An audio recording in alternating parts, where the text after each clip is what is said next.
بسم اللہ الرحمن الرحیم۔ السلام علیکم دوستو، بلا شبہ بعض قرآنی آیات میں واضح طور پر بیان کر دیا گیا ہے کہ نبی کریم صلی اللہ علیہ وآلہ وسلم ایک بشر ہیں اور آپ دوسرے انسانوں کی طرح موت کا ذائقہ چکھیں گے اور اسی طرح موت کی سختیاں بھی جھیلیں گے جس طرح پہلے انبیاء کرام علیہ السلام نے موت کا ذائقہ چکھا اور سختیاں جھیلی تھیں۔ رسول اللہ صلی اللہ علیہ وآلہ وسلم بعض آیات قرآنیہ سے یہ مفہوم اخذ کر چکے تھے کہ آپ کی اجل قریب ہے۔ چنانچہ آپ صلی اللہ علیہ وآلہ وسلم نے کئی ایک احادیث میں اپنی وفات کے قریب ہونے کا اشارہ کر دیا۔ ان احادیث میں بعض تو وہ ہیں جن میں بڑی وضاحت سے وفات کا تذکرہ ہے اور بعض احادیث میں ایسی صراحت تو موجود نہیں، لیکن چند جلیل القدر صحابہ کرام جیسے سیدنا ابو بکر صدیق، سیدنا عباس رضی اللہ تعالی عنہ اور سیدنا معاذ رضی اللہ تعالی عنہ نے ان احادیث سے یہ نتیجہ اخذ کر لیا کہ آفتاب نبوت عنقریب غروب ہونے والا ہے۔ دوستو، حضور نبی کریم صلی اللہ علیہ وآلہ وسلم کے بشر ہونے اور ان کے ابد ہونے کا قرآن پاک میں تذکرہ پارہ نمبر 15 کی پہلی آیت میں ہے۔ سبحان الذی اسری بعبدہ لیلا من المسجد الحرام الی المسجد الاقصی الذی بارکنا حولہ لنری من آیاتنا۔ پاک ہے وہ جو اپنے بندے کو راتوں رات لے گیا مسجد حرام خانہ کعبہ سے مسجد اقصی تک، جس کے ارد گرد یعنی اطراف کو ہم نے برکت دی ہے تاکہ ہم اسے اپنی نشانیاں دکھا دیں۔ اور اسی طرح دوستو، اگر ہم کلمہ شہادت پڑھتے ہیں تو اس میں بھی ابد کا ذکر آتا ہے، یعنی اللہ کا بندہ۔ تو اس سے یہ ثابت ہوتا ہے کہ وہ اللہ کے رسول اور اللہ کے بندے ہیں، اور بے شک ہر انسان، ہر بندے نے موت کا ذائقہ چکھنا ہے۔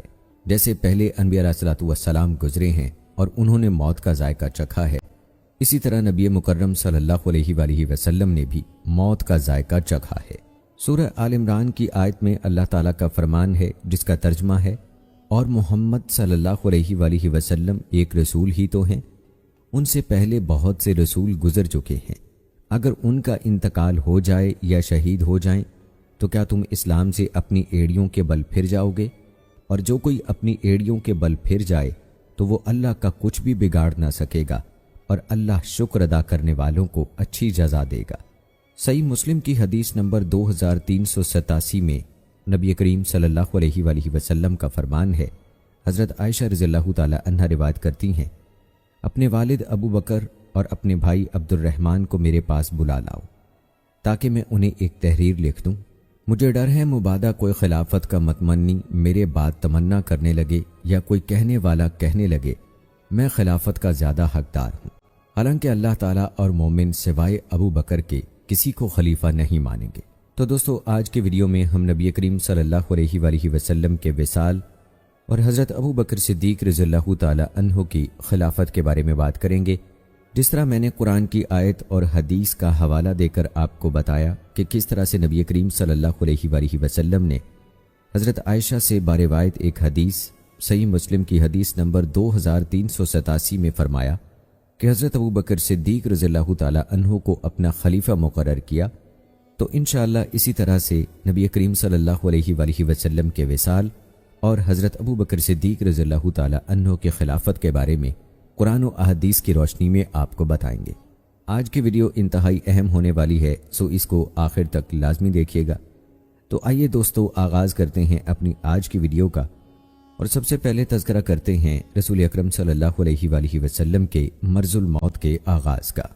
رسول اللہ صلی اللہ علیہ وآلہ وسلم ماہ ذی الحجہ 10 ہجری میں حجۃ الوداع سے فراغت کے بعد واپس مدینہ منورہ تشریف لائے اور ذی الحجہ کے باقی ایام محرم اور سفر کے مہینے مدینہ منورہ ہی میں بسر کیے۔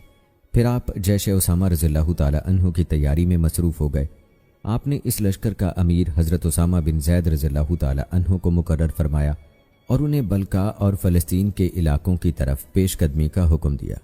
چنانچہ لوگ تیار ہو گئے، جن میں مہاجرین و انصار دونوں گروہوں کے افراد شامل تھے۔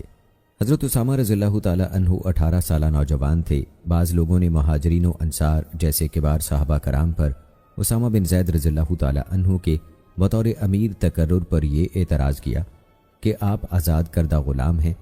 رسول اللہ صلی اللہ علیہ وآلہ وسلم نے حضرت اسامہ رضی اللہ تعالی عنہ کی امارت پر اس اعتراض کو مسترد کر دیا اور فرمایا اگر اب تم نے اسامہ کی امارت پر اعتراض کیا ہے تو اس سے پہلے تم اس کے والد کی امارت پر بھی اعتراض کر چکے ہو۔ اللہ کی قسم، زید یقیناً امارت کے قابل تھا اور میرے محبوب اور پسندیدہ لوگوں میں سے ایک تھا۔ اس کے بعد اس کا یہ بیٹا میرے محبوب اور پسندیدہ لوگوں میں سے ہے۔ لوگ ابھی جہاد کی غرض سے جیش اسامہ میں شمولیت کی تیاری کر رہے تھے کہ نبی اکرم صلی اللہ علیہ وآلہ وسلم کے مرض الموت کا آغاز ہو گیا۔ رسول اللہ صلی اللہ علیہ وآلہ وسلم کے مرض الموت اور وفات کے مابین جو اہم واقعات رونما ہوئے، آئیے آپ کو وہ بتاتے ہیں۔ رسول اللہ صلی اللہ علیہ وآلہ وسلم شہدائے احد کی قبروں کی زیارت کے لیے تشریف لے گئے اور ان کے لیے دعا فرمائی۔ رسول اللہ صلی اللہ علیہ وآلہ وسلم کی بیماری شدت اختیار کر گئی اور آپ نے اپنی ازواج مطہرات سے بیماری کے دن حضرت عائشہ رضی اللہ تعالی عنہا کے گھر بسر کرنے کی اجازت چاہی۔ رسول اللہ صلی اللہ علیہ وآلہ وسلم نے وصیت فرمائی کہ مشرکین کو جزیرہ عرب سے نکال دیا جائے اور پہلے کی طرح وفود کو آنے کی اجازت دی جائے۔ آپ نے اپنی قبر کو سجدہ گاہ بنانے کی ممانعت فرمائی۔ آپ صلی اللہ علیہ وآلہ وسلم نے اللہ تعالیٰ کے ساتھ حسن ظن رکھنے کی وصیت فرمائی۔ آپ صلی اللہ علیہ وآلہ وسلم نے نمازوں کی محافظت اور غلاموں کے ساتھ حسن سلوک کی وصیت فرمائی۔ آپ نے صاف اعلان کر دیا کہ اب نبوت کی بشارتوں کا سلسلہ باقی نہیں رہا، البتہ سچے خوابوں کا سلسلہ باقی ہے۔ آپ نے انصار کی خیر خواہی اور ان کے ساتھ بھلائی کے سلوک کی وصیت فرمائی۔ آپ نے ایام علالت میں ایک خطبہ ارشاد فرماتے ہوئے کہا، اللہ تعالیٰ نے ایک بندے کو اختیار دیا ہے کہ وہ دنیا کو پسند کر لے یا جو کچھ اللہ تعالیٰ کے پاس یعنی آخرت میں ہے اسے پسند کر لے، چنانچہ اس بندے نے اسے اختیار کر لیا جو اللہ تعالیٰ کے پاس ہے۔ یہ سن کر حضرت ابو بکر صدیق رضی اللہ تعالیٰ عنہ زاروں کے تار رونے لگے۔ حضرت ابو سعید خدری رضی اللہ تعالیٰ عنہ فرماتے ہیں کہ ہمیں حضرت ابو بکر صدیق رضی اللہ تعالیٰ عنہ کے رونے پر بڑا تعجب ہوا کہ رسول اللہ صلی اللہ علیہ وآلہ وسلم تو کسی ایسے شخص کا تذکرہ کر رہے ہیں جسے اپنی پسند کا اختیار دیا گیا ہے، بھلا اس میں رونے کی کیا بات ہے؟ لیکن در حقیقت اس ارشاد سے مراد خود رسول اللہ صلی اللہ علیہ وآلہ وسلم ہی تھے، جنہیں دنیا و آخرت میں کسی ایک کو پسند کرنے کا اختیار دیا گیا تھا۔ یقیناً حضرت ابو بکر صدیق رضی اللہ تعالی عنہ ہم سے زیادہ صاحب علم تھے۔ پھر رسول اللہ صلی اللہ علیہ وآلہ وسلم نے فرمایا، مجھے سب لوگوں سے بڑھ کر ابو بکر صدیق رضی اللہ تعالی عنہ نے اپنی صحبت اور مال سے ممنون احسان کیا ہے۔ اگر میں اپنے رب کے سوا کسی کو خلیل بناتا تو ابو بکر کو بناتا، لیکن ہمارا باہمی تعلق اسلامی بھائی چارے اور محبت کا ہے۔ مسجد میں ابو بکر صدیق رضی اللہ تعالی عنہ کے دروازے کے علاوہ کوئی دروازہ کھلا نہ رہنے دیا جائے۔ حافظ ابن حجر رحمہ اللہ فرماتے ہیں کہ رسول اللہ صلی اللہ علیہ وآلہ وسلم نے جس اشارے کے نائے سے اپنی وفات کی خبر دی تھی، اسے حضرت ابو بکر صدیق رضی اللہ تعالی عنہ اس بنا پر سمجھ گئے کہ رسول اللہ صلی اللہ علیہ وآلہ وسلم نے یہ بات اپنے مرض الموت کے دنوں میں بیان کی تھی۔ اس سے حضرت ابو بکر صدیق رضی اللہ تعالی عنہ کے ذہن رسا میں فوری طور پر یہ بات آئی کہ اس بندے کے الفاظ کے پردے میں در حقیقت آپ صلی اللہ علیہ وآلہ وسلم خود ہی اپنی طرف اشارہ فرما رہے ہیں، چنانچہ یہ علم انگیز بات سوچ کر آپ رو پڑے۔ اسی طرح رسول اللہ صلی اللہ علیہ وآلہ وسلم کی بیماری شدت اختیار کر گئی۔ نماز کا وقت ہوا تو حضرت بلال رضی اللہ تعالی عنہ نے اذان کہی۔ رسول اللہ صلی اللہ علیہ وآلہ وسلم نے فرمایا، ابو بکر سے کہو کہ وہ لوگوں کو نماز پڑھائیں۔ آپ صلی اللہ علیہ وآلہ وسلم سے عرض کیا گیا کہ حضرت ابو بکر صدیق رضی اللہ تعالی عنہ بڑے رقیق القلب انسان ہیں، وہ آپ کی جگہ پر کھڑے ہوں گے تو لوگوں کو نماز نہیں پڑھا سکیں گے۔ رسول اللہ صلی اللہ علیہ وآلہ وسلم نے اپنی بات دہرائی تو آپ کو دوبارہ وہی جواب دیا گیا۔ آپ نے تیسری مرتبہ اپنی بات کا اعادہ کیا اور فرمایا، بلا شبہ تم یوسف علیہ السلام کو بہلانے پھسلانے کی کوشش کرنے والی عورتوں کی طرح ہو۔ ابو بکر سے کہو کہ وہ لوگوں کو نماز پڑھائیں۔ ایک دن حضرت ابو بکر صدیق رضی اللہ تعالی عنہ نماز پڑھانے آئے تو رسول اللہ صلی اللہ علیہ وآلہ وسلم نے اپنے آپ کو ہلکا پھلکا اور روح بصیحت محسوس کیا، چنانچہ آپ دو آدمیوں کا سہارا لے کر گھر سے باہر تشریف لائے۔ راوی کہتا ہے کہ وہ منظر اب بھی میری آنکھوں کے سامنے ہے کہ رسول اللہ صلی اللہ علیہ وآلہ وسلم شدید تکلیف کی وجہ سے اپنے دونوں مبارک ٹانگوں سے گھسٹ گھسٹ کر تشریف لا رہے تھے۔ حضرت ابو بکر صدیق رضی اللہ تعالی عنہ نے پیچھے ہٹنا چاہا، لیکن نبی اکرم صلی اللہ علیہ وآلہ وسلم نے اشارے سے آپ کو اپنی جگہ پر کھڑا رہنے کا حکم دیا۔ آپ کو قریب لایا گیا حتیٰ کہ آپ حضرت ابو بکر صدیق رضی اللہ تعالی عنہ کے پہلو میں بیٹھ گئے۔ آمش رحمہ اللہ علیہ جو کہ اس حدیث کے راوی ہیں، ان سے پوچھا گیا کہ نبی کریم صلی اللہ علیہ وآلہ وسلم نماز پڑھا رہے تھے اور حضرت ابو بکر صدیق رضی اللہ تعالی عنہ آپ صلی اللہ علیہ وآلہ وسلم کی نماز کی اقتدا کرتے ہوئے ساتھ ساتھ نماز پڑھا بھی رہے تھے، اور لوگ حضرت ابو بکر صدیق رضی اللہ تعالی عنہ کی اقتدا میں نماز ادا کر رہے تھے۔ آمش رحمہ اللہ نے اسبات میں سر ہلا کر اس بات کی توثیق کی، یعنی ہاں میں انہوں نے جواب دیا۔ حضرت ابو بکر صدیق رضی اللہ تعالی عنہ مسلمانوں کو مسلسل نماز پڑھاتے رہے، حتیٰ کہ جب دوشنبے کے دن مسلمان نماز فجر میں صف بستہ تھے، نبی کریم صلی اللہ علیہ وآلہ وسلم نے حجرے کا پردہ اٹھایا اور مسلمانوں کو دیکھنے لگے جو اپنے رب کے حضور کھڑے تھے۔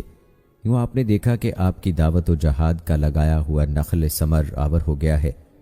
امت اسلامیہ نمازوں کی حفاظت کی تربیت پا چکی ہے، چاہے ان کے نبی ان میں موجود ہوں یا ان کی نظروں سے اوجھل ہوں، وہ ہر حال میں نمازوں کی پابندی کرتے ہیں۔ اس دلکش منظر، کامیابی اور عظیم مقصد کی حصولیابی کی وجہ سے آپ کی آنکھیں ٹھنڈی ہو گئیں، جبکہ آپ کے پیشرو انبیاء کرام علیہ السلام اس قدر کامیابی سے ہمکنار نہیں ہوئے تھے۔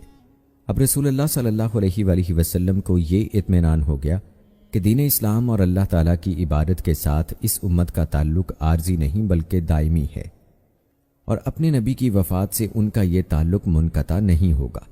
چنانچہ آپ صلی اللہ علیہ وآلہ وسلم نے فرط مسرت کا اظہار کیا، اور اللہ تعالیٰ ہی بہتر جانتا ہے کہ آپ اس موقع پر کس قدر شاداں و فرحاں تھے۔ خوشی کی وجہ سے آپ کا چہرہ مبارک پہلے سے بڑھ کر روشن ہو گیا۔ صحابہ کرام رضوان اللہ مجمعین فرماتے ہیں کہ نبی کریم صلی اللہ علیہ وآلہ وسلم نے حضرت عائشہ رضی اللہ تعالی عنہا کے حجرے کا پردہ اٹھایا اور کھڑے ہو کر ہمیں دیکھنے لگے۔ آپ کا چہرہ مبارک اتنا درخشاں لگ رہا تھا جیسے مصحف کا نورانی ورق ہو۔ آپ نے تبسم فرمایا اور پھر فرط مسرت سے ہنس پڑے۔ ہم بھی فرط مسرت سے بے قابو ہو گئے۔ ہمیں یہ خدشہ لاحق ہو گیا مبادا شدت جذبات سے ہماری نماز ٹوٹ جائے۔ ہم سمجھے کہ شاید نبی کریم صلی اللہ علیہ وآلہ وسلم نماز کے لیے تشریف لانے والے ہیں، لیکن رسول اللہ صلی اللہ علیہ وآلہ وسلم نے ہمیں نماز مکمل کرنے کا اشارہ فرمایا اور اسی طرح پردہ آگے کر لیا۔ نماز سے فراغت کے بعد صحابہ کرام اپنے اپنے کاموں میں مشغول ہو گئے، اور حضرت ابو بکر صدیق رضی اللہ تعالی عنہ اپنی بیٹی حضرت عائشہ رضی اللہ تعالی عنہا کے پاس تشریف لے گئے اور کہا لگتا ہے کہ رسول اللہ صلی اللہ علیہ وآلہ وسلم کی بیماری دور ہو گئی ہے۔ حضرت ابو بکر صدیق رضی اللہ تعالی عنہ کا یہ دن آپ کی بیوی بنت خارجہ کی باری کا دن تھا۔ وہ سخت نامی مقام پر رہتی تھیں، چنانچہ آپ گھوڑے پر سوار ہو کر اپنے اس گھر چل دیے۔ دوستو، نبی کریم صلی اللہ علیہ وآلہ وسلم پر عالم نزا طاری ہوا۔ موت کی سختیاں اور بے ہوشیاں شدت اختیار کرتی چلی گئیں۔ حضرت اسامہ بن زید رضی اللہ تعالی عنہ آپ کی خدمت میں حاضر ہوئے، لیکن آپ صلی اللہ علیہ وآلہ وسلم میں نکاحت کی وجہ سے بات کرنے کی سکت بھی نہیں تھی، چنانچہ آپ خاموش رہے۔ آپ بار بار اپنا مبارک ہاتھ آسمان کی طرف بلند کرتے، پھر حضرت اسامہ رضی اللہ تعالی عنہ پر رکھ دیتے۔ آپ صلی اللہ علیہ وآلہ وسلم کے اس عمل سے یوں محسوس ہوا جیسے آپ اسامہ رضی اللہ تعالی عنہ کے لیے دعا کر رہے ہیں۔ سیدہ عائشہ صدیقہ رضی اللہ تعالی عنہا نے رسول اللہ صلی اللہ علیہ وآلہ وسلم کو تھاما اور اپنے سینے کے ساتھ آپ صلی اللہ علیہ وآلہ وسلم کی ٹیک لگا دی۔ اسی اثناء میں عبد الرحمن بن ابو بکر رضی اللہ تعالی عنہ آپ کی خدمت اقدس میں آئے۔ ان کے ہاتھ میں مسواک تھی۔ رسول اللہ صلی اللہ علیہ وآلہ وسلم مسواک کی طرف ٹکٹکی باندھ کر دیکھنے لگے۔ حضرت عائشہ رضی اللہ تعالی عنہا نے عرض کیا، کیا میں یہ مسواک آپ کے لیے لے لوں؟ آپ نے ہاں میں سر ہلایا تو حضرت عائشہ رضی اللہ تعالی عنہا نے وہ مسواک اپنے بھائی سے لے لی، اسے چبا کر نرم کیا، پھر اسے رسول اللہ صلی اللہ علیہ وآلہ وسلم کی خدمت میں پیش کر دیا۔ رسول اللہ صلی اللہ علیہ وآلہ وسلم نے نہایت احسن انداز سے مسواک کی۔ اس پورے دورانیے میں آپ صلی اللہ علیہ وآلہ وسلم یہ کلمات دہراتے رہے، اے اللہ بلند رفیق کی رفاقت نصیب ہو۔ رسول اللہ صلی اللہ علیہ وآلہ وسلم کے قریب پانی کا کٹورا رکھا ہوا تھا۔ آپ بار بار اس میں ہاتھ تر کر کے اپنے چہرے پر پھیرتے اور فرماتے، اللہ تعالیٰ کے سوا کوئی معبود نہیں، یقیناً موت کی بڑی سختیاں ہیں۔ پھر آپ صلی اللہ علیہ وآلہ وسلم نے اپنا ہاتھ اٹھایا اور بار بار کہنے لگے، اے اللہ بلند رفیق کی رفاقت نصیب ہو، حتیٰ کہ آپ کی روح پرواز کر گئی اور آپ کا ہاتھ اپنی جگہ آ گیا۔ ایک روایت میں یہ الفاظ ہیں، اے اللہ موت کی سختیوں اور سکرات پر میری آنت فرما۔ ایک روایت میں ہے کہ حضرت عائشہ رضی اللہ تعالی عنہا فرماتی ہیں، رسول اللہ صلی اللہ علیہ وآلہ وسلم کی روح مبارک پرواز ہونے سے پہلے میں نے کان لگا کر آپ کی یہ بات سنی۔ آپ اس وقت میرے سینے سے اپنی کمر مبارک کی ٹیک لگائے ہوئے تھے اور یہ فرما رہے تھے، اے اللہ مجھے معاف فرما دے، مجھ پر رحم فرما اور مجھے رفیق اعلیٰ کے ساتھ ملا دے۔ حضرت فاطمہ رضی اللہ تعالی عنہا نے اپنے والد مکرم صلی اللہ علیہ وآلہ وسلم کی بار بار غشی دیکھی تو کہنے لگیں، ہائے میرے باپ کی بے چینی اور تکلیف۔ یہ سن کر آپ صلی اللہ علیہ وآلہ وسلم نے انہیں مخاطب کر کے فرمایا، آج کے بعد تمہارے باپ کو کوئی تکلیف نہیں پہنچے گی۔ جب آپ صلی اللہ علیہ وآلہ وسلم کا وصال ہوا تو حضرت فاطمہ رضی اللہ تعالی عنہا نے کہا، ہائے ابا جان، آپ نے اللہ تعالیٰ کا بلاوا قبول کر لیا۔ ہائے ابا جان، جنت الفردوس آپ کا ٹھکانہ ہے۔ ہائے ابا جان، ہم جبرائیل علیہ السلام کو آپ کے سانحِ ارتحال کی خبر دیتے ہیں۔ جب رسول اللہ صلی اللہ علیہ وآلہ وسلم دفن کر دیے گئے تو حضرت فاطمہ رضی اللہ تعالی عنہا نے حضرت انس رضی اللہ تعالی عنہ کو مخاطب کر کے کہا، انس، تمہارے دلوں نے رسول اللہ صلی اللہ علیہ وآلہ وسلم پر مٹی ڈالنا کس طرح گوارا کر لیا؟ جن دنوں رسول اللہ صلی اللہ علیہ وآلہ وسلم اس دنیا سے رخصت ہوئے، ان دنوں جزیرہ عرب پر آپ ہی کا حکم چلتا تھا۔ دنیا کے تمام بادشاہ آپ سے لرزہ باراندام رہتے تھے۔ صحابہ کرام آپ پر اپنی جان، مال اور اولاد نچھاور کرتے تھے۔ آپ نے اپنی وفات پر کوئی درہم و دینار چھوڑا، نہ غلام اور کوئی لونڈی، نہ آپ نے اپنے ترکے میں کوئی قیمتی چیز چھوڑی۔ آپ کی کل املاک ترکہ ایک سفید خچر تھا جس پر آپ سواری فرماتے تھے۔ اسی طرح اسلحہ اور زمین کا ایک ٹکڑا تھا جسے آپ نے مسافروں کے لیے صدقہ کر دیا تھا۔ اس کے علاوہ دوستو کچھ روایات میں نبی کریم صلی اللہ علیہ وآلہ وسلم کی اونٹنی کا بھی ذکر ہے جسے قصوہ کے نام سے جانا جاتا ہے۔ جب تاجدار مدینہ اور کائنات کے بے مثل و بے مثال شخصیت حضرت محمد صلی اللہ علیہ وآلہ وسلم اس دار فانی سے کوچ فرمایا تو آپ کی زرہ 30 سا جو کے عوض ایک یہودی کے پاس گروی رکھی ہوئی تھی۔ آپ نے بروز دشمبہ 12 ربیع الاول 11 ہجری کو زوال کے بعد وفات پائی۔ آپ صلی اللہ علیہ وآلہ وسلم کی عمر مبارک 63 سال تھی۔ رسول اللہ صلی اللہ علیہ وآلہ وسلم کی وفات کا دن مسلمانوں کے لیے بڑا تاریک، المناک، کٹھن اور مشکل ترین دن تھا۔ آپ کی وفات انسانیت کے لیے ایک بہت بڑی ابتلا اور آزمائش تھی۔ یہ دن اس دن کے بالکل برعکس تھا کہ جس دن آپ کی ولادت سے یہ دنیا سعادت مند ہوئی۔ یقیناً آپ کی ولادت کا دن تمام ایام میں سب سے زیادہ بابرکت و باسعادت تھا۔ حضرت انس رضی اللہ تعالی عنہ فرماتے ہیں، جس دن رسول اللہ صلی اللہ علیہ وآلہ وسلم نے مدینہ منورہ میں قدم مبارک رکھا، اس دن آپ کی آمد کی بدولت ہر چیز روشن ہو گئی۔ جب وہ دن آیا جس دن آپ نے وفات پائی تو ہر چیز تاریک ہو گئی۔ حضرت ام ایمن رضی اللہ تعالی عنہا رو رہی تھیں۔ سیدنا صدیق و فاروق رضی اللہ تعالی عنہ نے ان سے پوچھا کہ نبی مکرم صلی اللہ علیہ وآلہ وسلم کی رحلت پر آپ کو ان کی کون سی بات اشک بہانے پر مجبور کر رہی ہے؟ انہوں نے جواب دیا، بلا شبہ مجھے معلوم ہے کہ رسول اللہ صلی اللہ علیہ وآلہ وسلم کے لیے جو کچھ اللہ تعالیٰ کے ہاں ہے وہ بہت بہتر ہے، لیکن میں تو اس بات پر روتی ہوں کہ وحی کے اترنے کا سلسلہ ختم ہو چکا ہے۔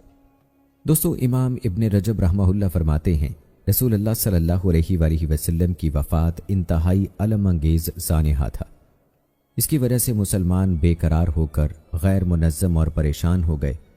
بعض مسلمانوں کے ہوش اڑ گئے، ان کے دماغوں کو عارضہ لاحق ہو گیا اور وہ لغو اور اول فول باتیں کرنے لگے۔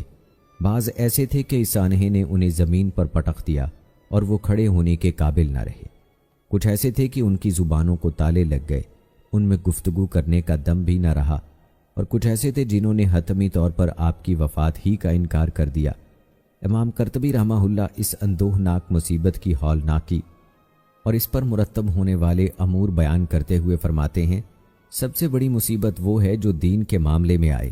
رسول اللہ صلی اللہ علیہ وآلہ وسلم کا ارشاد گرامی ہے، جب تم میں سے کسی کو کوئی مصیبت پہنچے تو اسے میرے معاملے میں پہنچنے والی مصیبت کو یاد کرنا چاہیے، کیونکہ بلا شبہ وہ مصیبت تمام مصائب سے بڑی اور سنگین ہے۔ رسول اللہ صلی اللہ علیہ وآلہ وسلم نے بالکل سچ فرمایا، بلا شبہ آپ کے معاملے میں پہنچنے والی مصیبت ان تمام مصائب سے بڑی اور تکلیف دہ تھی جو آپ کے بعد روز قیامت تک مسلمانوں کو پہنچیں گی۔ اس مصیبت کی بنا پر وحی منقطع ہو گئی، نبوت داغ مفارقت دے گئی اور عرب کے ارتداد کے ساتھ نت نئے فتنوں اور شر کے ظہور کا آغاز ہو گیا۔ چنانچہ آپ صلی اللہ علیہ وآلہ وسلم کی وفات خیر و بھلائی منقطع ہونے کا آغاز اور مسلمانوں کے نقصان کی ابتدا ثابت ہوئی۔ ابن اسحاق رحمۃ اللہ علیہ فرماتے ہیں، جب رسول اللہ صلی اللہ علیہ وآلہ وسلم نے وفات پائی تو مسلمانوں کا درد و کرب اور مصیبت بڑی سنگین صورت اختیار کر گئی۔ حضرت عائشہ صدیقہ رضی اللہ تعالی عنہا سے منقول ایک بات مجھے پہنچی ہے کہ انہوں نے فرمایا، جب نبی کریم صلی اللہ علیہ وآلہ وسلم نے وفات پائی تو عرب مرتد ہو گئے، یہودی اور نصرانی سر اٹھانے لگے، نفاق کھل کر سامنے آ گیا اور مسلمان اپنے نبی صلی اللہ علیہ وآلہ وسلم کی جدائی پر سرد رات میں بارش میں بھیگی ہوئی بکری کی مانند ہو گئے۔ قاضی ابو بکر بن عربی رحمۃ اللہ علیہ فرماتے ہیں، وفات نبی صلی اللہ علیہ وآلہ وسلم پر مسلمانوں کے احوال غیر منظم اور پریشان کن ہو گئے۔ رسول اللہ صلی اللہ علیہ وآلہ وسلم کی وفات کمر توڑ سانحہ تھا۔ حضرت علی رضی اللہ تعالی عنہ اس قدر غمگین اور پریشان ہوئے کہ حضرت فاطمہ رضی اللہ تعالی عنہا کے گھر میں روح پوش ہو کر بیٹھ گئے۔ حضرت عثمان رضی اللہ تعالی عنہ پر سکوت طاری ہو گیا اور حضرت عمر رضی اللہ تعالی عنہ جیسے جرری انسان مارے غم کے بے تکی باتیں کرنے لگے اور کہنے لگے، رسول اللہ صلی اللہ علیہ وآلہ وسلم فوت نہیں ہوئے، بلکہ آپ کے رب نے آپ سے اسی طرح ملاقات کا وعدہ کیا ہے جس طرح حضرت موسیٰ علیہ السلام سے ملاقات کا وعدہ کیا تھا۔ رسول اللہ صلی اللہ علیہ وآلہ وسلم ضرور واپس آئیں گے اور ایسی چہم و گوئیاں کرنے والے لوگوں کے ہاتھ پاؤں کاٹ دیں گے۔ جب حضرت ابو بکر صدیق رضی اللہ تعالی عنہ نے اس سانحے کی خبر سنی تو فوراً گھوڑے پر سوار ہو کر سخت سے مدینہ منورہ تشریف لائے، گھوڑے سے اترے، مسجد نبوی میں داخل ہوئے، لوگوں سے کوئی گفتگو نہیں کی، سیدھے حضرت عائشہ رضی اللہ تعالی عنہا کے حجرے میں پہنچے جہاں رسول اللہ صلی اللہ علیہ وآلہ وسلم کا جسد اطہر یمنی کپڑے سے ڈھکا ہوا تھا۔ حضرت ابو بکر صدیق رضی اللہ تعالی عنہ نے آپ کے چہرے مبارک سے کپڑا ہٹایا اور جھک کر آپ کے سر مبارک کا بوسہ لیا اور فرط غم سے رو پڑے۔ پھر فرمایا، میرا باپ آپ پر قربان ہو، اللہ تعالیٰ آپ کو 2 مرتبہ موت نہیں دے گا۔ جو موت آپ کے حق میں لکھی گئی تھی وہ آ چکی۔ حضرت ابو بکر صدیق رضی اللہ تعالی عنہ حجرے سے باہر نکلے۔ حضرت عمر رضی اللہ تعالی عنہ ابھی تک لوگوں سے محو گفتگو تھے۔ آپ نے فرمایا، عمر بیٹھ جاؤ، لیکن حضرت عمر رضی اللہ تعالی عنہ نے جوش غضب میں اپنی گفتگو جاری رکھی۔ حضرت ابو بکر صدیق رضی اللہ تعالی عنہ کھڑے ہو گئے اور خطبہ دینے لگے۔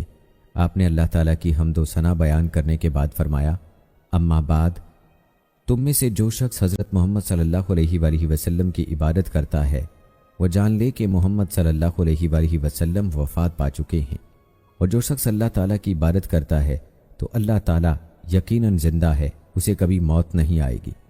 پھر آپ نے یہ آیت مبارکہ تلاوت فرمائی جس کا ترجمہ ہے، اور محمد صلی اللہ علیہ وآلہ وسلم ایک رسول ہی تو ہیں، ان سے پہلے بہت سے رسول گزر چکے ہیں، اگر ان کا انتقال ہو جائے یا یہ شہید ہو جائیں تو کیا تم اسلام سے اپنی ایڑیوں کے بل پھر جاؤ گے؟ اور جو کوئی اپنی ایڑیوں کے بل پھر جائے تو وہ اللہ کا کچھ بھی بگاڑ نہ سکے گا، اور اللہ شکر ادا کرنے والوں کو اچھی جزا دے گا۔ یہ سن کر لوگ اس قدر روئے کہ روتے روتے ان کی ہچکی بن گئی۔ حضرت عمر رضی اللہ تعالی عنہ فرماتے ہیں کہ جو ہی میں نے حضرت ابو بکر صدیق رضی اللہ تعالی عنہ کو اس آیت کی تلاوت کرتے سنا، میرے قدموں میں میرا بوجھ سہارنے کی سکت ہی نہ رہی، میں زمین پر گر پڑا اور مجھے یقین ہو گیا کہ واقعی رسول اللہ صلی اللہ علیہ وآلہ وسلم وفات پا چکے ہیں۔ امام قرطبی رحمہ اللہ فرماتے ہیں، یہ آیت کریمہ حضرت ابو بکر صدیق رضی اللہ تعالی عنہ کی شجاعت، جرت اور پامردی کی سب سے بڑی دلیل ہے، کیونکہ جرت اور شجاعت کی تعریف یہ ہے کہ مصائب کے چھا جانے پر دل مطمئن اور پرسکون رہے، مضطرب اور بے قابو نہ ہو، آدمی کے اوسان بحال رہیں، اور بڑی سے بڑی مصیبت بھی رسول اللہ صلی اللہ علیہ وآلہ وسلم کی وفات سے بڑھ کر سنگین نہیں ہو سکتی۔ چنانچہ اس سے آپ صلی اللہ علیہ وآلہ وسلم کی شجاعت و بصالت اور علمی مقام نمایاں ہو گیا۔ بعض لوگوں نے، جن میں حضرت عمر رضی اللہ تعالی عنہ بھی شامل تھے، یہ کہنا شروع کر دیا کہ رسول اللہ صلی اللہ علیہ وآلہ وسلم فوت نہیں ہوئے۔ حضرت عثمان رضی اللہ تعالی عنہ کی زبان پر مہر سکوت لگ گئی۔ حضرت علی رضی اللہ تعالی عنہ روپوش ہو گئے اور معاملات بے قابو اور غیر منظم ہو گئے، حتیٰ کہ حضرت ابو بکر صدیق رضی اللہ تعالی عنہ نے اپنی جائے مسکن سخت سے آ کر اس آیت کریمہ کی تلاوت کر کے حقیقت آشکار کی۔ سیدنا ابو بکر صدیق رضی اللہ تعالی عنہ کے ان مختصر کلمات اور قرآن مجید سے استدلال کی بدولت لوگوں پر چھائے ہوئے حیرت و وحشت کے سائے چھٹنے لگے اور لوگ حواس باختگی سے نکل کر صحیح فہم و شعور کی دنیا میں لوٹ آئے کہ اللہ وحدہ لا شریک ہی وہ یکتا ذات ہے جو حی و قیوم، اس پر کبھی موت طاری نہیں ہوگی، اکیلا وہی ہے جو عبادت اور پوجا کا مستحق ہے، اور اسلام حضرت محمد صلی اللہ علیہ وآلہ وسلم کی وفات کے بعد بھی باقی رہے گا۔ ایک روایت میں حضرت ابو بکر صدیق رضی اللہ تعالی عنہ کا یہ قول نقل کیا گیا ہے کہ آپ نے فرمایا، یقیناً اللہ تعالیٰ کا دین قائم و دائم ہے، اللہ تعالیٰ کا کلمہ کامل ہے، یقیناً اللہ تعالیٰ اس آدمی کی مدد کرنے والا ہے جو اس کے دین کی مدد کرتا ہے، اور اللہ تعالیٰ اپنے دین کو عزت و رفت سے نوازنے والا ہے۔ یقیناً اللہ تعالیٰ کی کتاب قرآن کریم ہمارے درمیان موجود ہے جو نور اور شفا ہے، اس کے ذریعے اللہ تعالیٰ نے حضرت محمد صلی اللہ علیہ وآلہ وسلم کو صراط مستقیم دکھائی تھی، اس میں اللہ تعالیٰ کے حلال اور حرام کردہ امور موجود ہیں۔ اللہ کی قسم ہمیں ہرگز پرواہ نہیں کہ کون ہمارے خلاف لشکر جمع کرتا ہے، یقیناً اللہ تعالیٰ کی تلواریں سونتی ہوئی ہیں۔ ہم نے رسول اللہ صلی اللہ علیہ وآلہ وسلم کی وفات کے بعد انہیں میان میں نہیں ڈالا، ہمارے خلاف بھی جو صف بستہ ہوگا ہم اس کے خلاف اسی طرح جہاد کریں گے جس طرح ہم رسول اللہ صلی اللہ علیہ وآلہ وسلم کی مائیت میں جہاد کرتے تھے، لہٰذا کوئی زیادتی کرے نہ حد سے بڑھے، اگر کوئی ایسا کرے گا تو در حقیقت اس کی یہ زیادتی اور ظلم بذات خود اس کے اپنے ہی خلاف ہوگا۔ حضرت محمد صلی اللہ علیہ وآلہ وسلم کی وفات بڑی ہی دلدوز مصیبت اور آزمائش تھی۔ اس آنے کے دوران اور اس کے بعد حضرت ابو بکر صدیق رضی اللہ تعالی عنہ کی شخصیت امت اسلامیہ کے ایسے منفرد قائد کی حیثیت سے ابھری جس کی کوئی مثال نہیں تھی۔ بلا شبہ آپ کا دل پختہ ایمان و یقین سے لبریز تھا، حقائق کے رسوخ سے یہ یقین مزید نکھر گیا اور آپ نے عبودیت، نبوت اور موت کی حقیقت کو پہچان لیا۔ یوں اس نازک اور پرآشوب صورتحال میں آپ کی حکمت و دانائی رنگ لائی اور آپ لوگوں کو ساتھ لے کر توحید کی آغوش میں آ گئے۔ آپ نے فرمایا کہ جو شخص اللہ تعالیٰ کی عبادت کرتا ہے تو وہ جان لے کہ اللہ تعالیٰ حی و قیوم ہے، اسے کبھی موت نہیں آئے گی۔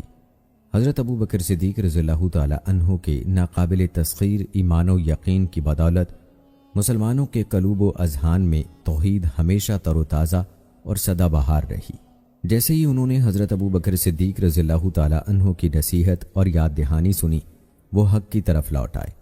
حضرت عائشہ رضی اللہ تعالی عنہ فرماتی ہیں، اللہ کی قسم یوں محسوس ہوتا تھا جیسے لوگ یہ جانتے ہی نہیں تھے کہ اللہ تعالیٰ نے یہ آیت بھی نازل فرمائی ہے، حتیٰ کہ جب حضرت ابو بکر صدیق رضی اللہ تعالی عنہ نے اس آیت کی تلاوت کی تو آپ ہی سے لوگوں نے یہ آیت سیکھی، پھر جسے بھی دیکھا گیا وہ یہی آیت تلاوت کر رہا تھا۔ دوستو، جب صحابہ کرام رضوان اللہ مجمعین کو رسول اللہ صلی اللہ علیہ وآلہ وسلم کی وفات کا علم ہوا تو انصار اسی دن بروز دوشنبہ 12 ربیع الاول 11 ہجری کو ثقیفہ بنی سعدہ میں جمع ہوئے۔ پھر وہ رسول اللہ صلی اللہ علیہ وآلہ وسلم کے بعد خلافت کے معاملات سنبھالنے کے لیے کسی شخص کے انتخاب کے بارے میں باہم سوچ بچار اور گفت و شنید کرنے لگے۔ سیدنا عمر بن خطاب رضی اللہ تعالی عنہ فرماتے ہیں کہ نبی کریم صلی اللہ علیہ وآلہ وسلم فوت ہوئے تو انصار ہمیں چھوڑ کر ثقیفہ بنی سعدہ میں جمع ہو گئے۔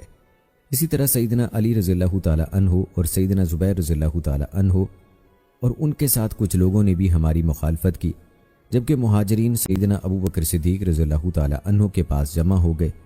سیدنا عمر رضی اللہ تعالی عنہ کہتے ہیں کہ میں نے ابو بکر صدیق رضی اللہ تعالی عنہ سے کہا، ہمیں اپنے ان انصاری بھائیوں کی طرف لے چلیں۔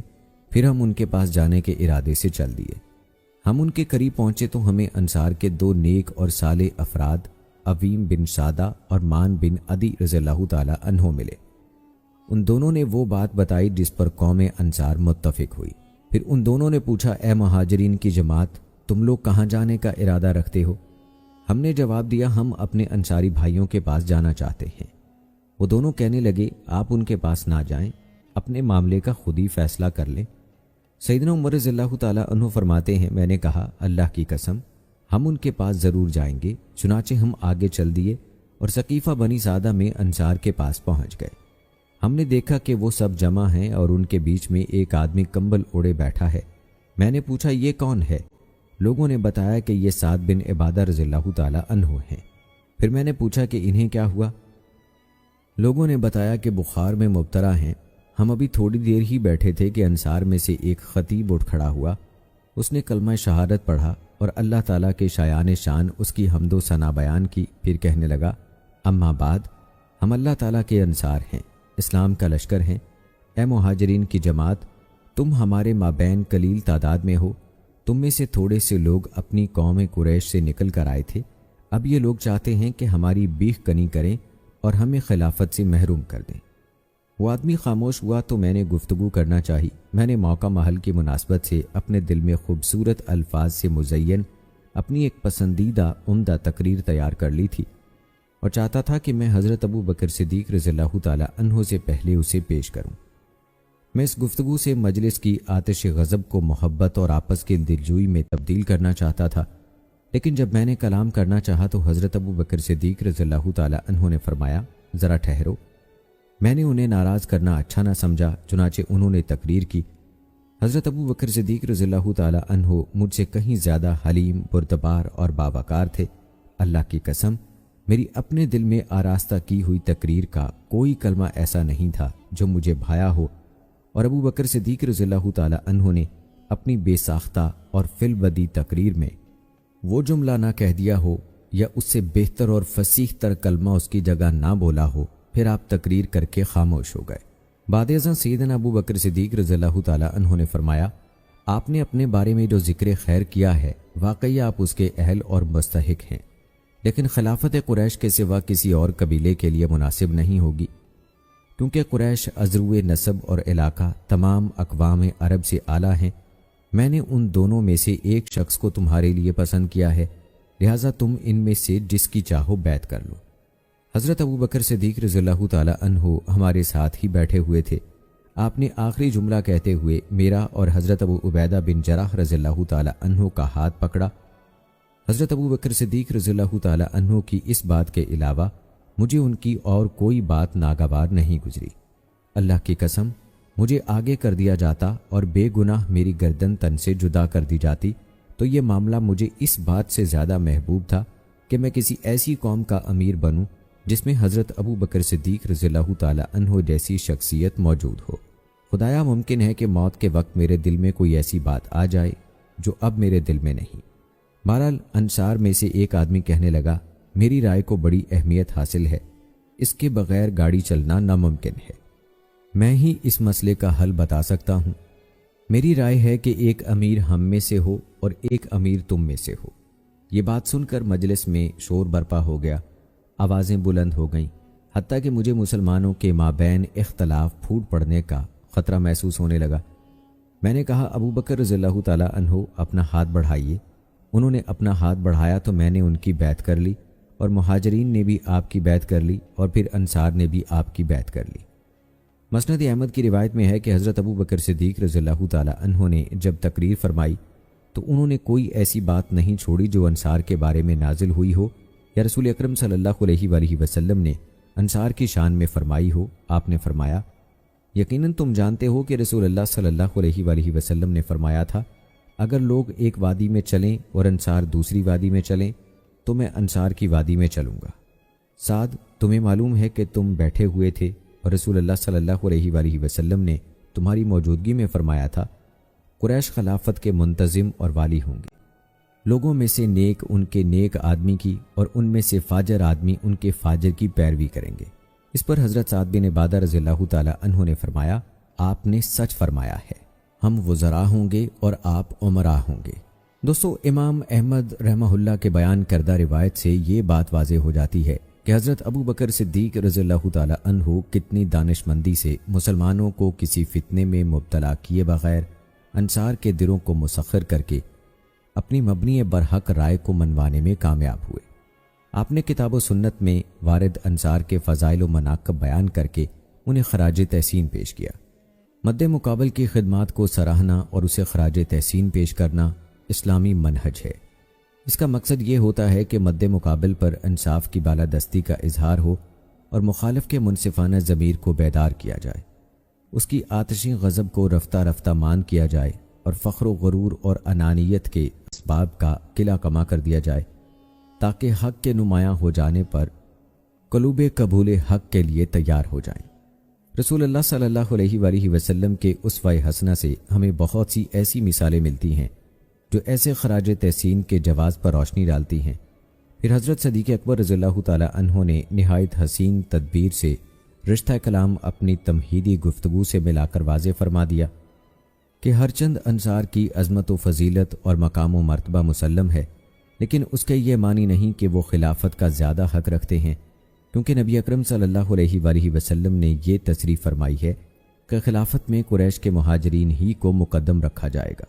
ابن عربی مالکی رحمہ اللہ بیان کرتے ہیں کہ حضرت ابوبکر صدیق رضی اللہ تعالی عنہ نے قریش کے خلافت پر رسول اللہ صلی اللہ علیہ وآلہ وسلم کی اس وصیت سے استدلال کیا، جس میں آپ صلی اللہ علیہ وآلہ وسلم نے انصار کے ساتھ حسن سلوک اور بھلائی کا برتاؤ کرنے، انصار کے نیکوکار لوگوں کو قبول کرنے اور ان کے خطا کار سے درگزر کرنے کی وصیت فرمائی۔ حضرت ابوبکر صدیق رضی اللہ تعالی عنہ نے مہاجرین کا حق کے خلافت ثابت کرنے کے لیے جو دیگر دلائل بطور حجت پیش کیے، ان میں سے ایک دلیل یہ بھی تھی کہ اللہ تعالیٰ نے ہم مہاجرین کا نام الصادقین یعنی سچے اور تمہارا نام المفلحین فلاح پانے والے رکھا ہے۔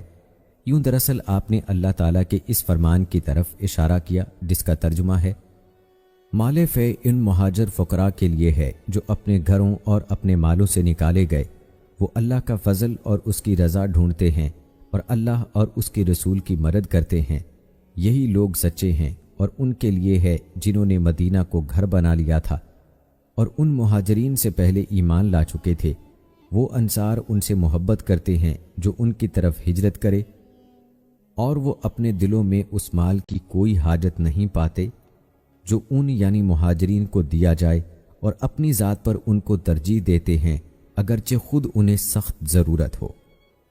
اور جو کوئی اپنے نفس کے لالچ سے بچا لیا گیا تو وہی لوگ فلاح پانے والے ہیں۔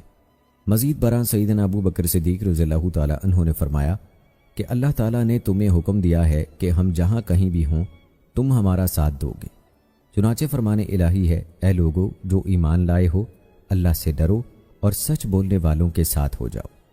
حضرت ابو بکر صدیق رضی اللہ تعالی عنہ نے دیگر کئی قوی دلائل اور اہم اقوال پیش کیے جن سے انصار بہت متاثر ہوئے، انہیں ایک ایک کر کے تمام باتیں یاد آنے لگیں، چنانچہ انہوں نے آپ کی رائے تسلیم کر لی۔ حضرت ابو بکر صدیق رضی اللہ تعالی عنہ نے اپنے خطاب میں یہ بھی واضح فرمایا کہ خلافت کے لیے نامزد کی جانے والی قوم میں یہ لیاقت ضرور موجود ہونی چاہیے کہ عالم عرب اس کی سیادت اور حکمرانی کو قبول کرے، تمام معاملات مستحکم رہیں اور امن و امان برقرار رہے، اور وہ قوم ایسی ہو کہ اس کی حکومت میں ہوتے ہوئے مملکت میں مختلف قسم کی شورشیں اور فتنے جنم نہ لینے پائیں۔ حضرت ابو بکر صدیق رضی اللہ تعالی عنہ نے یہ بات بھی واضح کر دی کہ عرب قریشی مسلمانوں کے سوا کسی کی سیادت تسلیم نہیں کریں گے، کیونکہ نبی اکرم صلی اللہ علیہ وآلہ وسلم کا تعلق قریش سے ہے اور قریش کی تعظیم عربوں کے دل و دماغ میں قدیم سے بسی ہے۔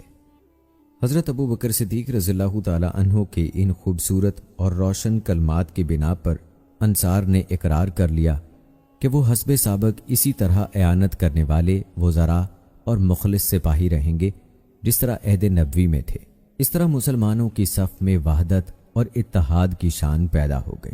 دوستو، ثقیفہ بنی سعدہ میں جب حضرت ابو بکر صدیق رضی اللہ تعالی عنہ اپنی گفتگو مکمل کر چکے تو آپ نے حضرت عمر رضی اللہ تعالی عنہ اور حضرت ابو عبیدہ رضی اللہ تعالی عنہ کو خلافت کے لیے پیش کیا۔ حضرت عمر رضی اللہ تعالی عنہ کو یہ بات گراں گزری، بعد ازاں آپ نے ایک موقع پر فرمایا، حضرت ابو بکر رضی اللہ تعالی عنہ کی اس بات کے علاوہ مجھے ان کی کوئی بات ناگوار نہیں گزری، اللہ کی قسم مجھے آگے کر دیا جاتا اور بے گناہ میری گردن مار دی جاتی تو یہ فعل مجھے اس بات سے کہیں زیادہ گوارا ہوتا کہ میں کسی ایسی قوم کا امیر بنوں جس میں حضرت ابو بکر صدیق رضی اللہ تعالی عنہ موجود ہوں۔ حضرت عمر رضی اللہ تعالی عنہ نے اسی جذبہ قناعت سے حضرت ابو بکر صدیق رضی اللہ تعالی عنہ کے استحقاق خلافت پر راضی ہو کر ان سے کہا، ابو بکر اپنا ہاتھ بڑھائیے۔ اور حضرت ابو بکر صدیق رضی اللہ تعالیٰ عنہ نے ہاتھ بڑھا دیا۔ حضرت عمر رضی اللہ تعالیٰ عنہ فرماتے ہیں کہ پھر میں نے فوراً آپ کی بیعت کر لی اور مہاجرین و انصار نے بھی آپ کی بیعت کر لی۔ ایک روایت میں یہ وضاحت بھی ہے کہ حضرت عمر رضی اللہ تعالیٰ عنہ نے بیعت کے وقت فرمایا، اے انصار کے گروہ، کیا تمہیں معلوم نہیں کہ رسول اللہ صلی اللہ علیہ وآلہ وسلم نے حضرت ابو بکر صدیق رضی اللہ تعالیٰ عنہ کو لوگوں کی امامت کا حکم دیا تھا؟ پس تم میں سے کون ہے جو یہ پسند کرے کہ وہ حضرت ابو بکر صدیق رضی اللہ تعالیٰ عنہ سے فوقیت لے جائے؟ اس پر انصار نے بیک زبان کہا، ہم اس بات سے اللہ تعالیٰ کی پناہ مانگتے ہیں کہ ہم حضرت ابو بکر صدیق رضی اللہ تعالیٰ عنہ سے فوقیت لے جائیں۔ یہ بڑے نکتے کی بات تھی جس کی حضرت عمر رضی اللہ تعالیٰ عنہ کو توفیق ملی۔ نبی کریم صلی اللہ علیہ وآلہ وسلم نے بھی مرض الموت میں اسی بات کا ارادہ کیا تھا۔ آپ صلی اللہ علیہ وآلہ وسلم نے حضرت ابو بکر صدیق رضی اللہ تعالیٰ عنہ ہی کی امامت پر اصرار کیا۔ یہ اس بات کا قوی اشارہ تھا کہ دوسروں کے مقابلے میں ابو بکر صدیق رضی اللہ تعالیٰ عنہ ہی خلافت کے زیادہ حقدار ہیں۔ حضرت عمر رضی اللہ تعالیٰ عنہ کا کلام نہایت ادب، تواضع اور خوش دلی کا آئینہ دار ہے۔ انہوں نے خلافت سے خود اپنی دستبرداری کا اعلان جس بلیغ پیرائی میں کیا، وہ اپنی مثال آپ ہے۔ حضرت ابو بکر صدیق رضی اللہ تعالیٰ عنہ کی امارت سے بے رغبتی آپ کے اس خطبے سے عیاں ہوتی ہے جس میں آپ نے خلافت قبول کرنے کی مجبوری بیان کی تھی۔ آپ نے فرمایا، اللہ کی قسم، میں کبھی کسی دن امارت کا حریص ہوا، نہ میں نے کسی شب کو امارت کا لالچ کیا، میں اس طرف کبھی راغب نہ ہوا، میں نے کبھی عیاں یا نہاں اللہ تعالیٰ سے اس کا سوال نہیں کیا، لیکن مجھے فتنے کا ڈر پیدا ہو گیا، اس لیے میں نے امارت قبول کر لی۔ امارت میں میرے لیے کوئی راحت نہیں ہے، یہ ایک نہایت سنگین معاملہ ہے جو میرے سپرد کر دیا گیا ہے۔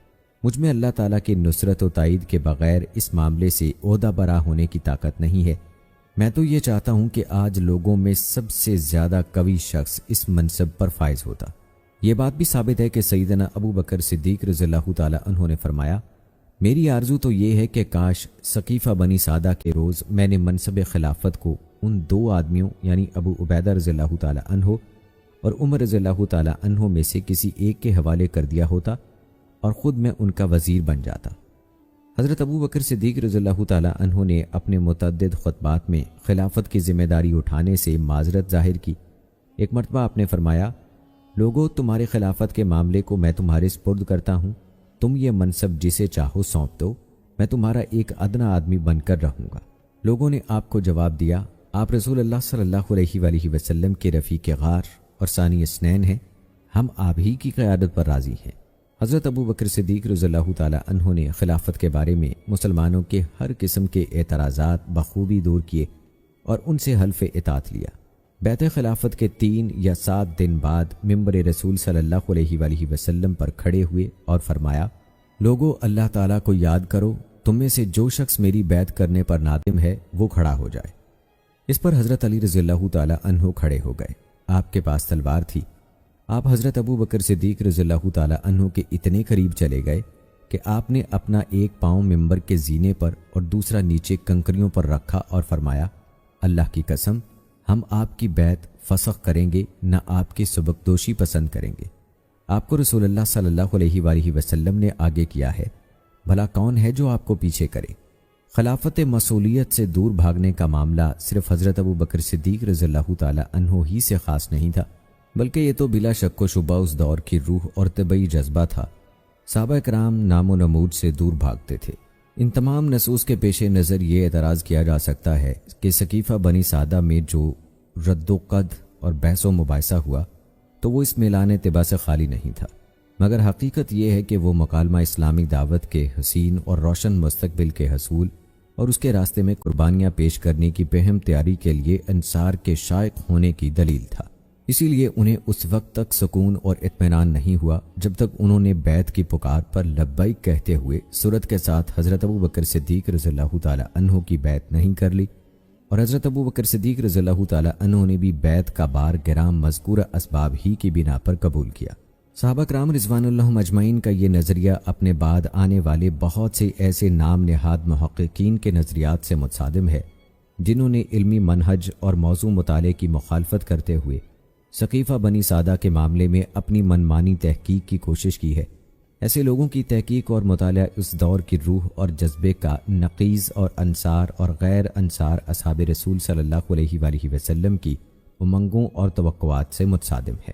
ان نام نہاد محققین کے مطابق ثقیفہ بنی سعدہ کا اجتماع مہاجرین و انصار کے مابین نفرت و عداوت اور خلفشار کا پیش خیمہ ثابت ہوا تھا۔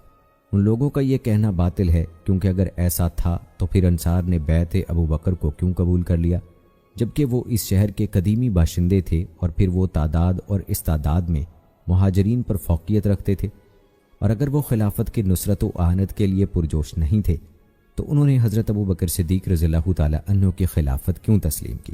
پھر اس خلافت کی جڑوں اور اس کے اطراف و اکناف کو مضبوط و مستحکم کرنے کے لیے مشرق و مغرب میں اسلامی لشکروں میں شامل ہو کر اپنے گھروں کو کس لیے خیر باد کہا؟ خلافت سے متعلقہ امور کی تنفیذ، نگہداشت اور مرتدین سے مقابلے کی غرض سے انصار کی ہمتن مصروفیت اور تڑپ سے یہ حقیقت واضح ہوتی ہے کہ انصار میں سے ایک شخص بھی حضرت ابو بکر صدیق رضی اللہ تعالی عنہ کی بیعت سے پیچھے نہیں رہا، چاہے جائے کہ ان کے علاوہ مسلمانوں میں سے کوئی اور شخص بیعت کا منکر ہوا ہو۔ بلا شبہ مہاجرین و انصار کی اخوت اور باہمی محبت ان تخیلات سے ماورا ہے جو مہاجرین و انصار کے مابین اختلاف کی من گھڑت روایات میں پیش کیے گئے ہیں۔ دوستو، اسی طرح اس بارے میں بھی کوئی صحیح روایت موجود نہیں کہ رسول اللہ صلی اللہ علیہ وآلہ وسلم کی وفات کے بعد حضرت ابو بکر صدیق، حضرت عمر اور حضرت ابو عبیدہ رضی اللہ تعالی عنہ نے خلافت پر قبضہ جمانے کے لیے کوئی خصوصی مشاورت کی تھی۔ ان پاک باز اور متقی ہستیوں کی طرف سے ایسی مشاورت ممکن نہیں ہے۔ بعض متعصب اور غالی قسم کے مورخین نے حضرت سعد رضی اللہ تعالی عنہ کی شخصیت کو مسخ کرنے کی گھٹیا کوشش کی ہے۔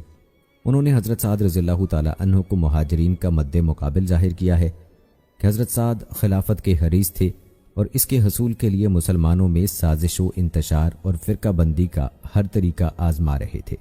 لیکن جب ہم تاریخ کی روشنی میں حضرت سعد رضی اللہ تعالی عنہ کی شخصیت و کردار کا مطالعہ کرتے ہیں تو رسول اللہ صلی اللہ علیہ وآلہ وسلم کے لیے ان کی بے لوث خدمات اور کارنامے انہیں رسول اللہ صلی اللہ علیہ وآلہ وسلم کے بہترین جانثاروں میں بہت بلند مقام پر فائز کرتے ہیں۔ آپ ایک ایسے جانثار تھے جن کے نزدیک دنیا کوئی حیثیت نہیں تھی۔ بیعت عقبہ ثانیہ کے 12 نقیبوں میں سے ایک نقیب آپ ہی تھے۔ قریش نے انہیں مکہ مکرمہ کے قریب سے گرفتار کر لیا تھا۔ ان کے ہاتھ گردن کے ساتھ باندھ کر قیدی کی حیثیت سے مکہ لے گئے تھے۔ انہیں جبیر بن مطعم بن عدی نے آزادی دلوائی، کیونکہ حضرت سعد مدینہ منورہ میں انہیں پناہ دیا کرتے تھے۔ حضرت سعد رضی اللہ تعالی عنہ وہ خوش نصیب شخص ہیں جنہیں جنگ بدر میں شامل ہو کر بدری صحابی ہونے کا عظیم اعزاز حاصل ہے۔ آپ کا گھرانہ جود و سخا میں معروف تھا۔ رسول اللہ صلی اللہ علیہ وآلہ وسلم بھی آپ کی اس صفت کے معترف تھے۔ رسول اللہ صلی اللہ علیہ وآلہ وسلم کے بعد آپ اور سعد بن معاذ رضی اللہ تعالی عنہ پر بہت اعتماد کرتے تھے۔ جنگ خندق کے موقع پر رسول اللہ صلی اللہ علیہ وآلہ وسلم نے مدینہ منورہ کا 1/3 پھل آئینہ بن حسن فزاری کو دینے کا مشورہ کیا تو دونوں حضرات سعد بن عبادہ اور سعد بن معاذ رضی اللہ تعالی عنہ کا جواب ان کے ایمان کی گہرائی اور کمال فدویت کی دلیل تھا۔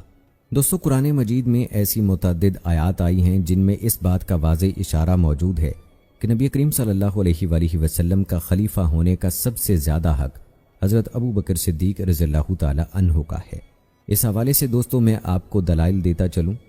پہلی دلیل قرآن پاک کی ایک آیت ہے جس کا ترجمہ ہے، ہمیں سیدھا راستہ دکھایا، ان لوگوں کا راستہ جن پر تو نے انعام کیا، ان کا نہیں جن پر تیرا غضب ہوا، اور نہ گمراہوں کا۔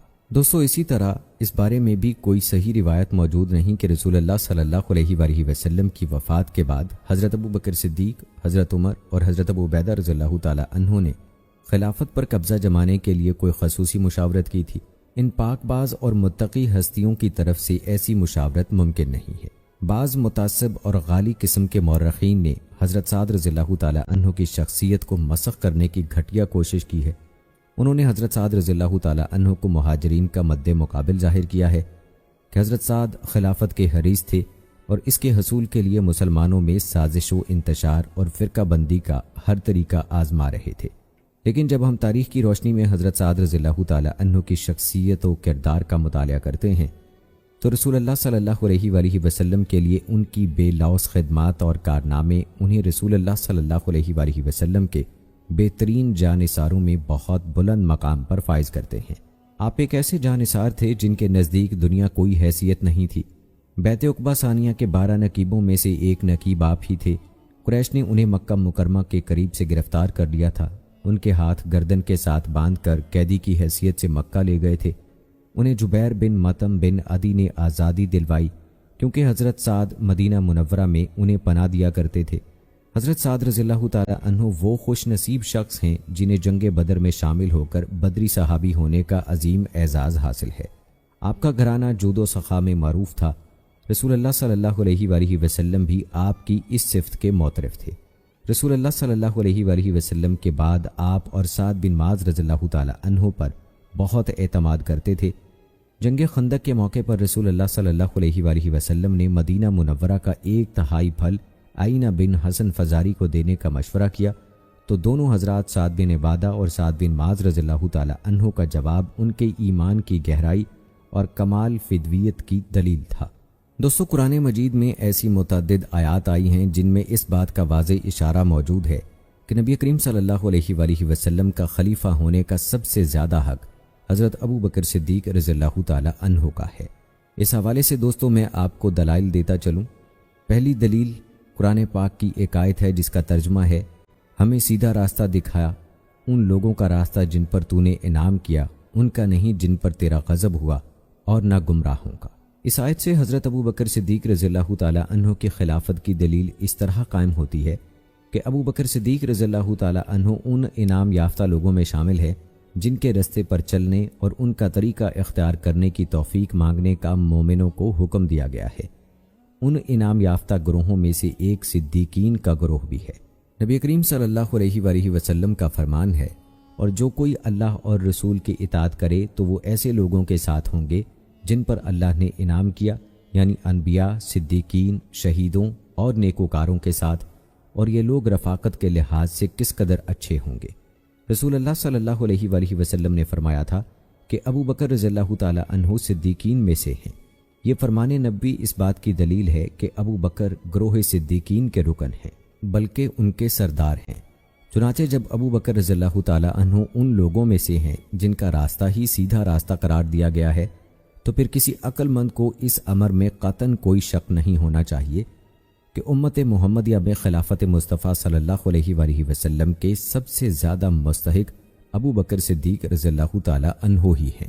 پھر قرآن پاک میں اللہ تعالیٰ کا فرمان ہے جس کا ترجمہ ہے، اے ایمان والو، تم میں سے جو کوئی اپنے دین سے پھر جائے تو پھر جلد اللہ ایسے لوگ لائے گا، وہ ان سے محبت کرتا ہوگا اور وہ اس سے محبت کرتے ہوں گے، وہ مومنوں پر نرمی کرنے والے ہوں گے اور کافروں پر سختی کرنے والے، وہ اللہ کی راہ میں جہاد کریں گے اور کسی ملامت کرنے والے کی ملامت سے نہیں ڈریں گے۔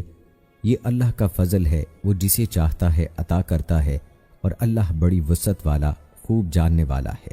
دوستو، اس آیت کا اطلاق سب سے پہلے حضرت ابو بکر صدیق رضی اللہ تعالی عنہ اور ان کے لشکر پر ہوتا ہے جنہوں نے مرتدین کے خلاف جنگ کی تھی۔ اللہ تعالیٰ نے اس لشکر کی تعریف کامل ترین صفات کے ساتھ کی ہے۔ اور دوستو، تیسری دلیل میں آپ کو دیتا چلوں، اللہ تعالیٰ کا قرآن پاک میں فرمان ہے، اگر تم اس نبی کی مدد نہیں کرو گے تو تحقیق اللہ نے اس کی اس وقت مدد کی جب کافروں نے اس کو مکہ سے نکال دیا تھا۔ وہ 2 میں دوسرا تھا، جبکہ دونوں غار ثور میں تھے۔ جب وہ نبی اپنے ساتھی یعنی ابو بکر سے کہہ رہا تھا، غم نہ کر، یقیناً اللہ ہمارے ساتھ ہے، پھر اللہ نے اس پر سکینت نازل کی اور ایسے لشکروں سے اس کی مدد کی جنہیں تم نے دیکھا نہیں، اور اس نے کافروں کی بات کو پست کر دیا، اور بات تو اللہ ہی کی بلند ہے، اور اللہ بہت زبردست ہے، خوب حکمت والا ہے۔ امام ابو عبداللہ قرطبی رحمۃ اللہ علیہ فرماتے ہیں، بعض علماء سے منقول ہے کہ وہ اس ارشاد باری تعالیٰ کے متعلق فرماتے ہیں، یہ آیت نبی کریم صلی اللہ علیہ وآلہ وسلم کے بعد حضرت ابو بکر صدیق رضی اللہ تعالی عنہ کے خلیفہ ہونے کی دلیل ہے، کیونکہ خلیفہ ہمیشہ وہی ہوتا ہے جو دوسرے نمبر پر ہو۔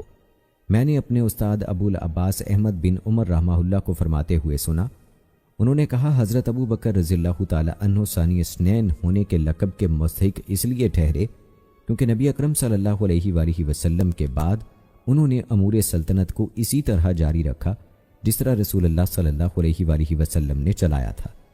وہ اس طرح کہ نبی اکرم صلی اللہ علیہ وآلہ وسلم کی وفات کے بعد تمام عرب قبائل مرتد ہو گئے تھے، اسلام صرف مدینہ منورہ، مکہ مکرمہ اور جواسہ میں باقی رہ گیا تھا۔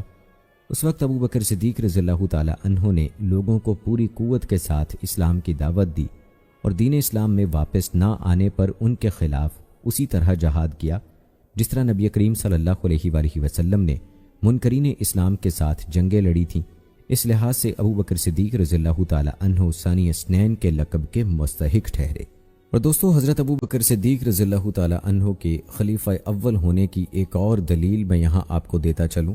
قرآن پاک میں اللہ تعالیٰ کا فرمان ہے، اور قبول اسلام میں سبقت کرنے والے مہاجرین اور انصار وہ لوگ جنہوں نے نیکوکاری کے ساتھ ان کی پیروی کی، اللہ ان سے راضی ہو گیا اور وہ اس سے راضی ہو گئے، اور اللہ نے ان کے لیے ایسے باغ تیار کیے ہیں جن کے نیچے نہریں بہتی ہیں، وہ ان میں ہمیشہ ہمیشہ رہیں گے۔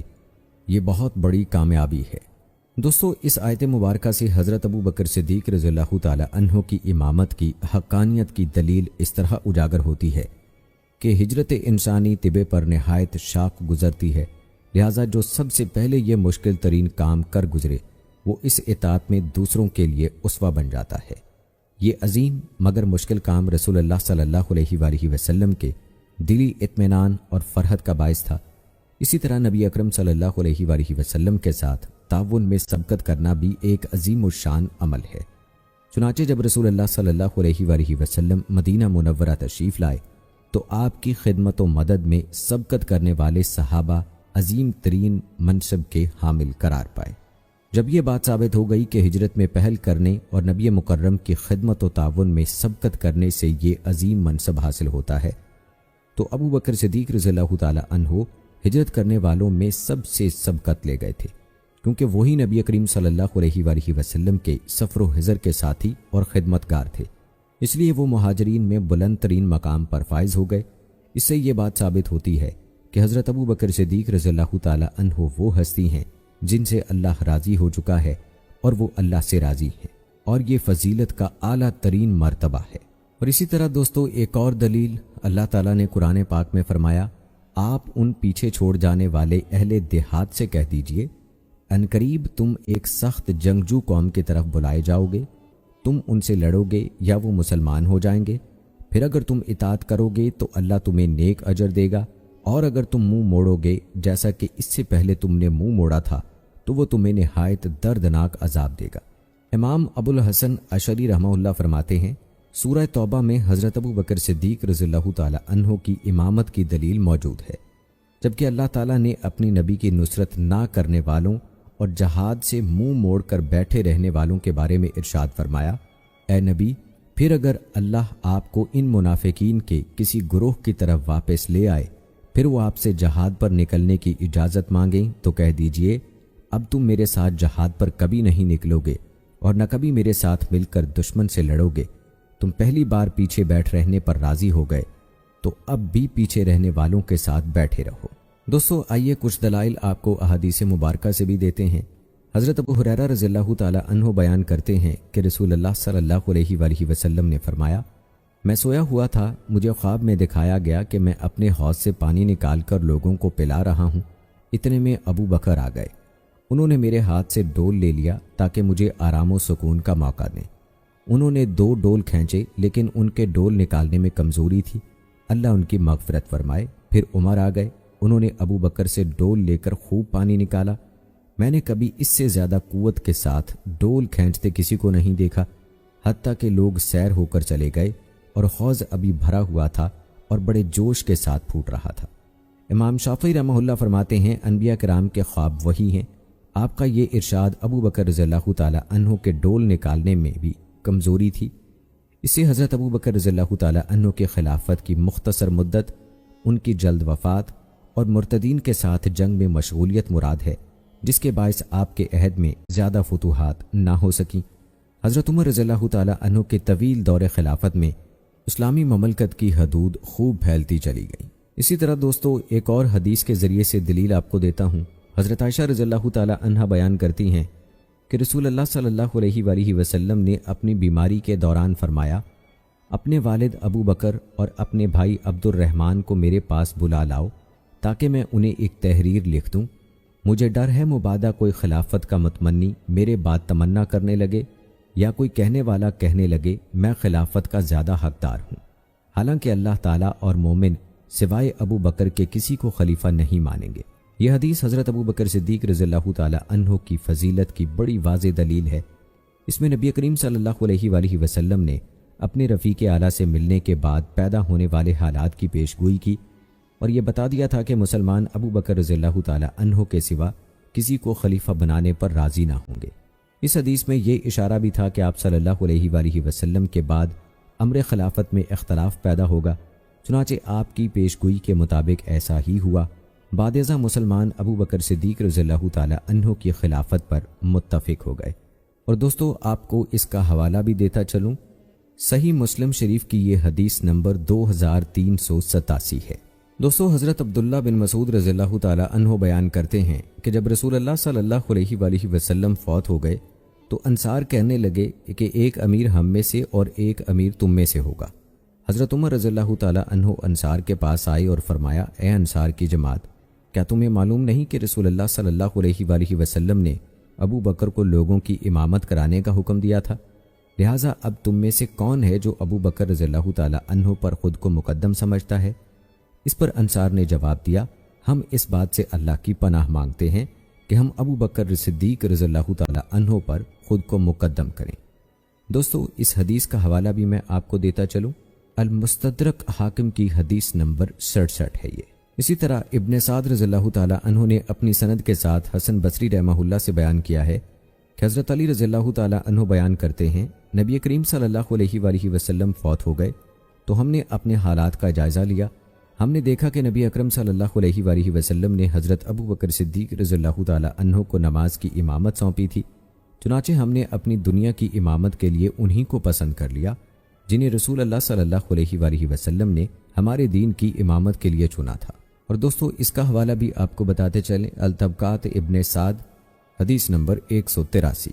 تو دوستو یہ تھی ہماری آج کی ویڈیو، امید کرتے ہیں کہ آپ کو پسند آئی ہوگی، جس میں ہم نے آپ کو نبی کریم صلی اللہ علیہ وآلہ وسلم کے وصال اور حضرت ابو بکر صدیق رضی اللہ تعالیٰ عنہ کے خلافت کے حوالے سے قرآن و احادیث کی روشنی میں آگاہ کیا۔ آج کی ویڈیو آپ کو کیسی لگی، اس حوالے سے اپنی رائے کا اظہار کمنٹ باکس میں لازمی کیجیے گا۔ ملتے ہیں اگلی ویڈیو میں، تب تک کے لیے مجھے اجازت دیں، فی امان اللہ۔